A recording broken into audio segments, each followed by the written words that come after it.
দর্শক আপনারা কিন্তু এই মুহূর্তে দেখতে পাচ্ছেন যে উপদেষ্টা নাহিদ ইসলাম কিন্তু দৌড়ে চলে যাচ্ছেন এবং এই ঘটনাটি কিন্তু বরিশালে ঘটেছে এবং সেখানে উপদেষ্টা নাহিদ ইসলামের এই বক্তব্যকালীন সেখানে কিন্তু তাকে ভয়াবহ প্রতিদ্বন্দ্বিতে এক পর্যায়ে তার উপরে আক্রমণের চেষ্টা করে। কিন্তু দর্শক আরও এখানে দেখতে পাচ্ছেন যে বিষয়টি হয়েছে মূলত 5 আগস্টে যে ছাত্র আন্দোলন হয়েছিল ওই পর্যায়ে কোনো সমন্বয়কের স্থান দেওয়া হয়নি এই বরিশালে, এবং যারা আক্রমণ করতে যাচ্ছে তারা জানাচ্ছে যে আমরাও এই বিপ্লবে অংশগ্রহণ করেছিলাম, তাহলে এই পর্যায়ে এসে আমাদের লাভ কি হলো?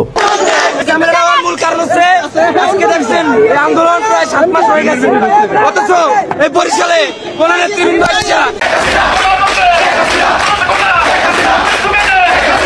আওয়ামী লীগ আবার ফিরবে, সেটাও আবার ভয়ঙ্কর রূপে, জানিয়ে দেশ জুড়ে শুরু হয়েছে ব্যাপক আলোচনা সমালোচনা।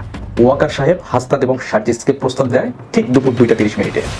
আওয়ামী লীগকে ভিন্ন রূপে ভিন্নভাবে ফিরে আনতে হবে, তাদেরকে পুনর্বাসন করতে হবে এবং তাদের যত ধরনের সুবিধা সেটা তারা দিবে হাসনাত এবং সার্জিসকে। হাটে হাঁড়ি ভেঙে দিলেন তিনি, ব্যাপারটাকে ফাঁস করে দিয়েছেন যে আওয়ামী লীগকে ফেরানোর প্রেসক্রিপশন এসে গেছে ইন্ডিয়া থেকে এবং যুক্তরাষ্ট্র থেকে। আওয়ামী লীগকে ফেরানোর প্রেসক্রিপশনে কাজও শুরু। বন্ধুরা, ভিডিওর অংশবিশেষ দেখে বুঝতে পারছেন আজকের ভিডিওটি কতটা গুরুত্বপূর্ণ হতে চলেছে। তাহলে আমি আর বেশি কথা বলবো না, চলেন মূল ভিডিওটি শুরু করা যাক। আমাদের চ্যানেলে নতুন হলে অবশ্যই চ্যানেলটা সাবস্ক্রাইব করে পাশে থাকবেন। ডক্টর মোহাম্মদ ইউনূসের যে সিদ্ধান্ত বাংলা সরকারের, এই সিদ্ধান্তে নিশ্চিত ঘুম হারাম হয়ে যাবে আসিফ, নাহিদ, মাহফুজ, সার্জিস, হাসনাত, আবু বাকের, হান্নান, মাসুদ, এই লেভেলের যারা খেলোয়াড় আছেন তাদের অনেকেরই।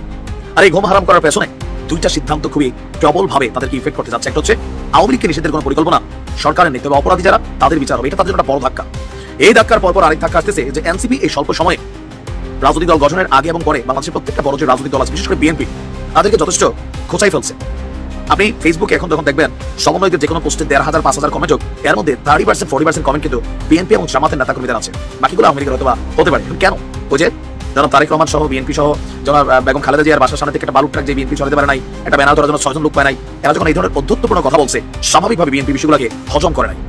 এখন এদের পাওয়ারটা আনটিল কতক্ষণ, যতক্ষণ ডক্টর ইউনূস সরকারে আছে না, মনে রাখেন এরা নিজেরা নিজের এনসিপি কালকে মারামারি করছে, বৈষম্য বিরোধীদের সাথে মারামারি হচ্ছে, এদেরকে মানুষ মারতেছে, বিভিন্ন জায়গায় নেতৃত্বের কারণে বিভাজন তৈরি করেছে, প্রাইভেটের মধ্যে বিভাজন হয়ে গেছে। এই জিনিসগুলা যখন ডক্টর ইউনূসের এই সরকার সরে যাবে, তখন আর সার্জিস চাইলে র্যাবের হেলিকপ্টার চড়তে পারবে না, সিট যতই খালি থাকুক।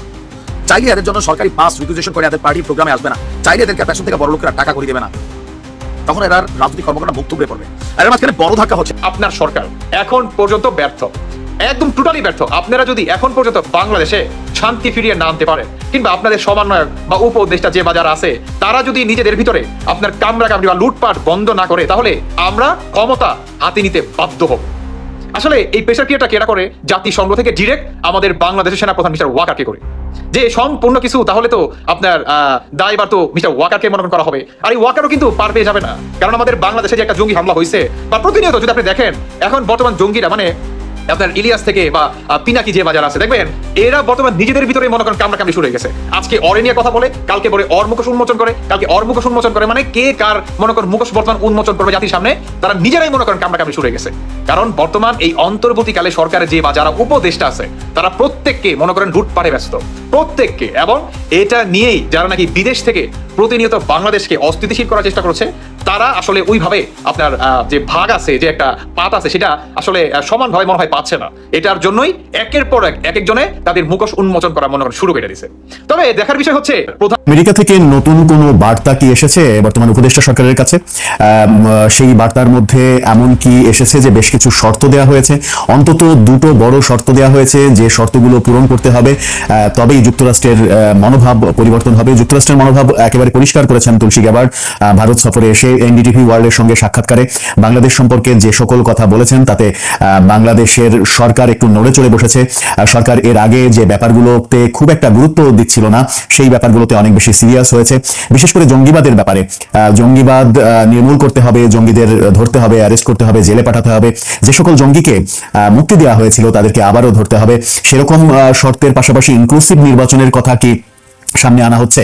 এই ব্যাপারগুলো যখন ঘটছে, এরকম শর্তের ব্যাপার যখন শোনা যাচ্ছে এবং আমেরিকার একটি বাংলা টেলিভিশন চ্যানেল থেকে বেশ মারাত্মক কিছু ইনফরমেশন দেওয়া হচ্ছে, সেই ইনফরমেশনটা সত্য কি মিথ্যা সেটা এই মুহূর্তে বলাটা খুব মুশকিল, তবে সেটা নিয়ে আলোচনা করব। পাশাপাশি বাংলাদেশের কোনো গণমাধ্যম প্রথমবারের মতো কোনো উপদেষ্টার বিরুদ্ধে দুর্নীতি ব্যাপারে কথা বলল এবং হাজার কোটি টাকা দুর্নীতি করে মালিক হয়ে যাওয়ার কথা বলল।